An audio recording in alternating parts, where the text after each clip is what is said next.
The top reasons why people came into my office to sell their business were burnout and fatigue, divorce, poor health, the need to relocate, and retirement. Only one of Hmm. those five things is planned for. 80% of the reasons why people most often sell their businesses were unplanned for.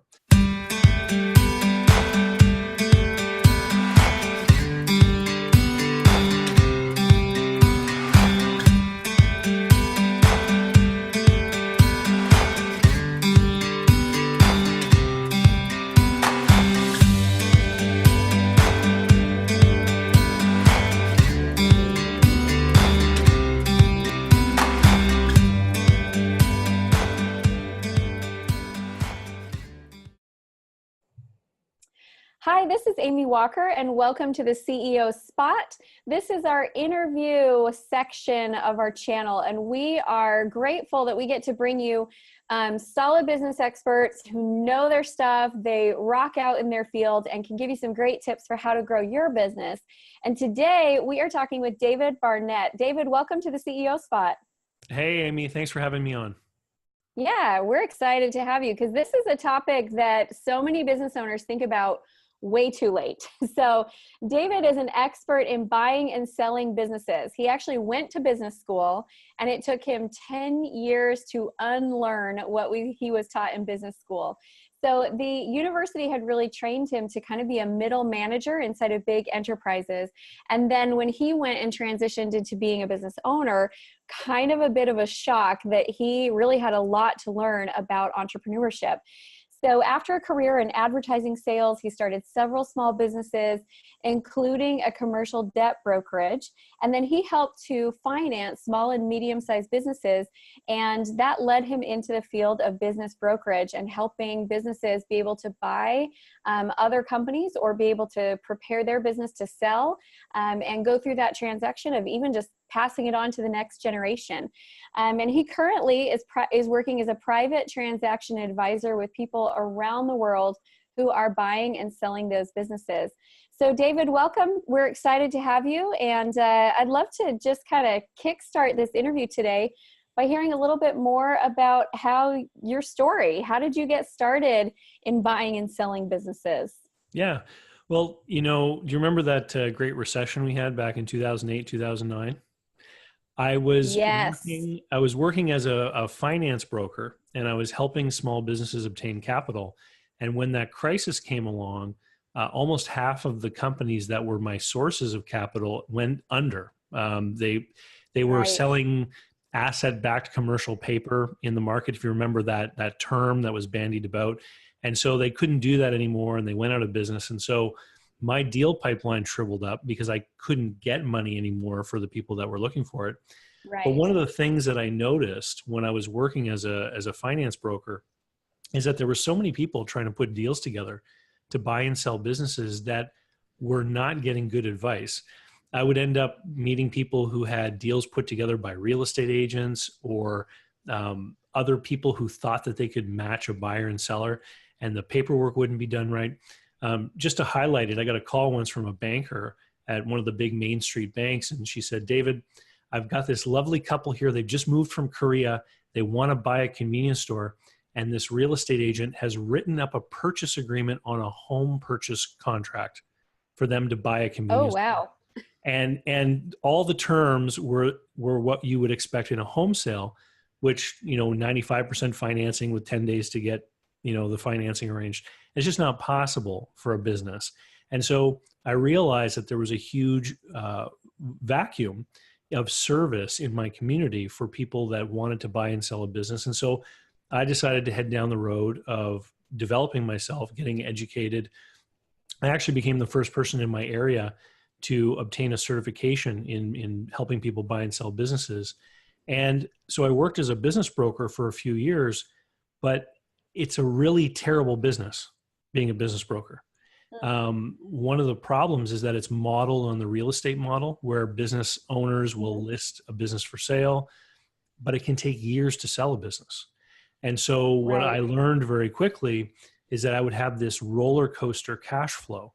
And sometimes I would go months without selling a business. So after about 3 years, I realized this isn't for me. And I left the industry in 2011. and went into banking actually. And that's when my phone started to ring. People would call me up and say, Dave, I was told by a friend to call you because I'm trying to buy a business or try to sell one.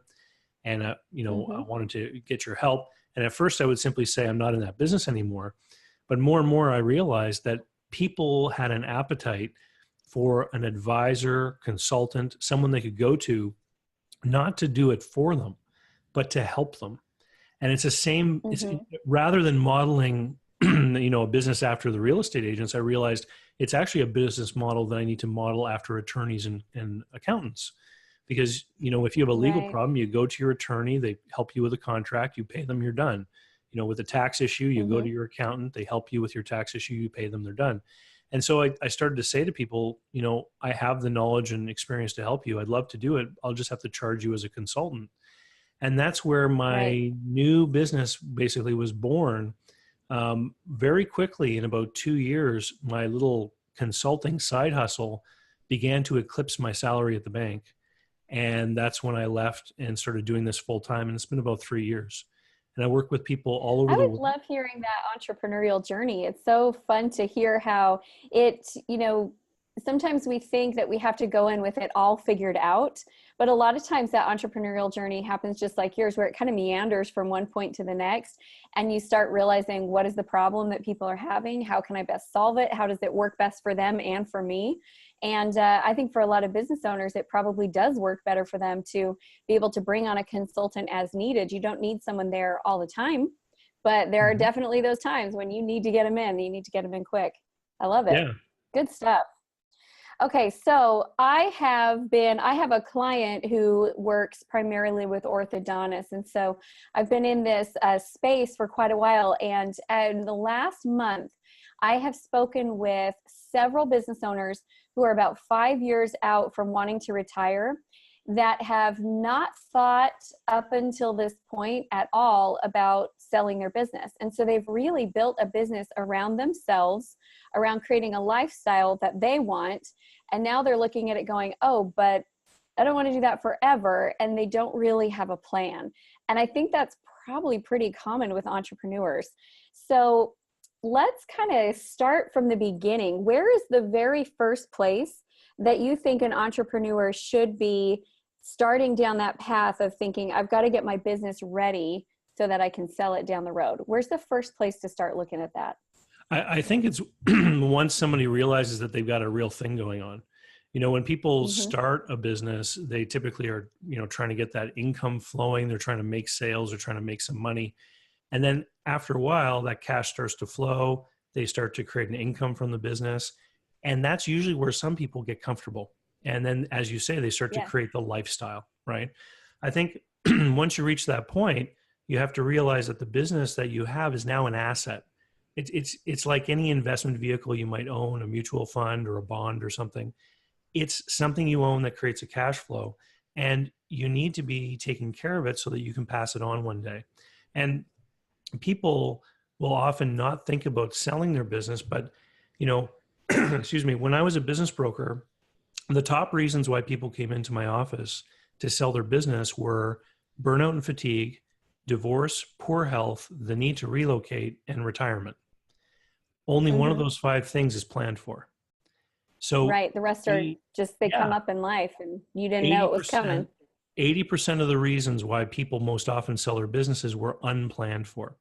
And so when you start to realize that life throws you curveballs and you might have to be in a position a year from now to sell your business, you realize, hey, maybe I should be thinking about this a little bit more clearly. And here's the funny thing is when you actually start to prepare your business for sale, your business becomes easier to run because you start to implement systems and processes. You start to create job descriptions for the employees. You start to write out the processes, create workflow tools like forms and things to manage, what happens with your customers. And you end up having to put less time into your business. I always tell people it's like an investment mentality. You put a little bit of money every month, say, with your financial advisor to go in your 401k or your investments. And the reason you're doing that is so that down the road you have more money. If you invest some time today in making your business easier to run, it's going to free up more time down the road for you. And, think about all the things that happen. Unplanned absences. My 80-year-old father had a fall the other day, and he ended up spending a few days in the hospital. He's okay, thankfully, but for most business owners, if they ended up spending 2 weeks in the hospital, it would have a serious impact on their business. And again, organizing processes, systems, et cetera, in the business are going to make it a lot easier to have an unexpected absence. But more importantly, it allows you to show a potential buyer how they can run the business. There are two kinds of buyers who are going to buy a business. There are strategic buyers and financial buyers. And strategic buyers are people that are adding on to a business or trying to grow through complementary acquisitions. And they're going to buy the business, and they're not going to be the person who runs it. They're going to have somebody in there managing it. And if they see processes and systems in place, it's easier for them to see that they'll be able to run the business through a manager. If those processes aren't there, then the only kind of buyer who's going to be able to see themselves owning your business is someone who has a similar experience, similar training, maybe who is just a little bit younger than you. And so what ends up happening is, by not having those systems there, you shrink the pool of potential buyers. And the wider the pool of buyers we can have, the more quickly we can sell the business. Well, the other thing about those processes and systems is that's the same thing you need to do to scale your business. And so when you get to that spot in your entrepreneurship journey where you're looking at it saying, okay, business is good, but I want to continue to grow, and there's no more time in my day, there's no more hours in my day. That's the same thing you're going to have to do at that phase. Is you're going to need to put in place the systems. You're going to need to get your hiring processes in place, your job descriptions and how you manage and your protocols, all of that.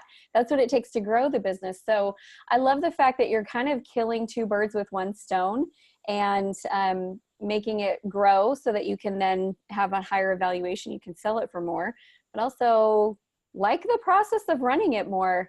I think that all of us will be better entrepreneurs when not everything runs through us, because, you know, if you do, I always think of the hit by a bus test. I had a mentor tell me this a long time ago. Would your business pass the hit by a bus test? If you got hit by a bus tomorrow, would the business continue to live on? And I think for a lot of entrepreneurs, that's a scary question, and they're not prepared and they're not ready. So let me ask you a couple of, oh, go ahead. Well, you know, it's interesting, Amy, because when I had my business brokerage going on, remember how I said one of the reasons people want to sell their business is burnout and fatigue? I would get a lot of people come to me because they had burned themselves out. And I would go and visit them and find them in these little offices surrounded by yellow sticky notes, with every employee coming to them, asking every little question. And so the entire business was being processed through their head, right? All the processes were in their head. And they also were the nexus of control, of decision-making of every important thing in their business. And so they were like the computer at the middle of their business, and they could not remove themselves. And I would say to these people, you know, if you can wait a year, let's work on this a little bit. Let's start to create some systems. Let's start to be able to delegate responsibility. And one of the key things that I often say is that the difference between a big business and a small business is that small business owners tend to delegate tasks, but in large businesses, they delegate responsibility. Yeah, you know, right? So think about that. You know, the little auto shop owner, he says to a guy, go sweep over there. But in a big enterprise, they say, you're in charge of the sales targets for this region. And so when a small business person starts to learn that they can delegate responsibility, they can start to remove themselves from these things. And what happened, unfortunately, for me as a broker is, as I would work with people to help them do these things, you know what would happen, right, Amy? They like their business again. All of a sudden they're like, oh, I'm staying. That's right. They would withdraw their business from sale. And so I lost a piece of inventory, and they ended up with the business that they wanted. And you're totally right. This is what people need to invest their time in order to get a business that works better. But at the same time, they're taking care of the asset and making it more saleable. Absolutely. Now, I want to ask a couple of minute details, because I get this question a lot when people are just starting their business. They ask the question, should I name the business after me, or should I name it something else? And I'm curious if that has any effect on the business's sellability down the road. So it doesn't affect financial buyers. It does affect strategic buyers. Because if, I once owned a little business when I was out of college, and we did junk removal, and we could have called it Dave's Junk Hauling, but instead we called it Junk Away, and we put a tagline, "Enjoy the space you paid for." And we had nice shirts embroidered with a professional logo, and we paid to have, one of those sign companies wrap the vehicle with the lettering and stuff. And people thought we were a franchise, and we weren't. And Wow. the reason why people, when they visit a strange city and they choose McDonald's over Joe's Hamburgers, is because they already know what the hamburger is going to taste like at McDonald's. The reason why franchise brands, I think, have been so successful is that people want consistency. They want their expectations met, and their expectations are created through past experience. And even if somebody never hired a junk removal company before, if they compared my company, Junk Away, with Joe's Junk Removal, there was an automatic assumption that the service and quality would be better with my firm because it sounded like a franchise. So that's the advice I give to people: is create a name that is going to be something that people may think is a franchise brand. Because if a strategic buyer buys you, that might be their idea. I want to buy a successful business and then copy the model. And if you already have an operations manual and the systems and everything in place, it's easier for them to copy it and open new locations. Good. I like that. Okay. So we've talked about the beginning. We've talked about once they start to hit that point of momentum. Now let's talk about when they have the realization that it's time to sell. What are the steps that they take there? Well, it depends if they're prepared or if they're not. A lot of the times there's no time to prepare, in which case we go through a process. We have to show buyers what the true value of the business is. And this often means normalizing the financial statements. So a lot of small business people, as you said before, they're interested in lifestyle. They'll do things to make their tax burden lower. So one of my favorite examples is giving a company cell phone to a teenage child, right? Because you're not supposed to do that, but it's something that happens all the time in small business, because it's cheaper for the business to pay for the cell phone than it is to take money out, pay taxes on the money, and then pay the cell phone company. So we have to do these normalizing adjustments and show a buyer the true value of the business. That's great. And some buyers may agree with all those adjustments, but here's the problem: their banker may not. And so what ends up happening is you can have a great business and you've been managing the tax burden down by doing these little tricks and things in your business. And what you're going to do is your business may still be desirable to the buyer, but you may be making it unbankable, which means that buyers may want to buy it, but they can't borrow the money. And the result of that is that you're still going to be able to sell, but you're going to be the banker. You're going to end up having to finance the transaction. You're going to have to hold a larger seller note than you might normally have to. If you keep the books clean and you are honest in the books, there's two big advantages. Number one, you can actually use the financials to manage the business, which is what the accounting profession has been working for hundreds of years to achieve, an easy way to understand what's going on in the business. And number two, the great quality of business you built is going to be apparent to the lender. So when a buyer wants to buy you, they're going to be able to get that loan. You may still have to finance part of the deal, but it'll be a much smaller part of the deal than if you have all this, all these tricky things going on in the business. Right. Just looks a little shady. I got that. And if they have been prepared and they've gotten their business ready, what's their next step there? Their next step is to create a proper package. So nothing is more frustrating to a buyer than seeing that a business is available for sale and talking with a seller and then asking for critical pieces of information only to be told, well, that stuff's at my account and I'm going to have to wait a couple months before I can get it to you. When you are ready to sell, I mean, that's the equivalent of going to a car lot and saying, I like the red one. And the guy says, well, we're not sure what kind of engine's in there. We're going to find out next week when we get information from the factory. It would never happen. Right. You're like, I'll just go to the other lot and find their next red car. Absolutely. You want to create excitement. You want the buyer to start envisioning themselves being the owner of the business. You want them to get excited about it. And so you have to be prepared for the sale to have momentum. You have to be ready so that when the buyer is eager to move forward, you can feed that desire and have no roadblocks standing in their way.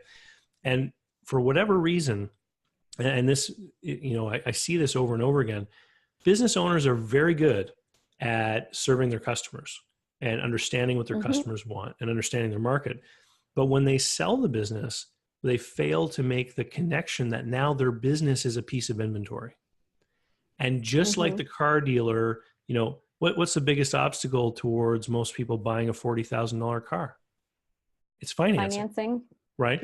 So when you go to the dealership, they've already got that worked out. They've got forms there from the bank. They've got the leasing company stuff. They've anticipated the problem and they're ready for you, right? And when people are selling a business, they need to do the same thing. They have to anticipate, what is the buyer going to want? What are their problems going to be? And how can I help smooth that over so I can make it easy for the buyer to buy the business?